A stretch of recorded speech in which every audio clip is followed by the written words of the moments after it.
In this video, I'll show you how to turn a normal link in SamCart into a tracked link. Then I'll show you exactly what data gets recorded when someone clicks it. To do this, I'll use a tool called ClickMagick. If you want to follow along, you can use the link in the description to get a 14-day free trial. Let's get started. In this example, my WordPress demo page is where I control the button. The page I want to send people to is a SamCart product page. That means WordPress handles the button and SamCart is the destination. Here is the SamCart button before tracking is added. At the moment, it uses a normal direct link. It can send visitors to the product page, but it does not give me a simple ClickMagick report for this one button. I will open the SamCart product page in a new tab. This is the page visitors should reach after clicking. I will copy the direct link from the browser. Now I will move over to ClickMagick and create a new tracking link. I will name this one SamCart Product Demo. Then I will paste the SamCart product page link into the destination field. This keeps the same destination while ClickMagick records the click first.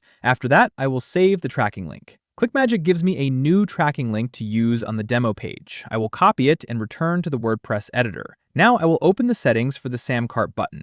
I will replace the direct link with the ClickMagick tracking link. The button still looks the same on the page. The only thing that changed is the link behind it. Now I will update the page and open the live version. I will click the SamCart button once. The same product page opens, so the destination is working correctly. Now I will return to ClickMagick and refresh the Smart Links report. The test click appears in the report. Here I can see how many clicks this SamCart link gets. The main report shows total clicks, unique clicks, flagged clicks, cost, revenue, net profit, cost per click, earnings per click, and return on investment. Inside the click details, I can review the clicks per day chart, link view, referrer, sub ID 1, unique click status, IP address, country flag, and timestamp. Now the SamCart button on my WordPress demo page gives me clear click data inside ClickMagick. I hope this helped. Try ClickMagick for yourself using the link below. You'll get a 14-day free trial.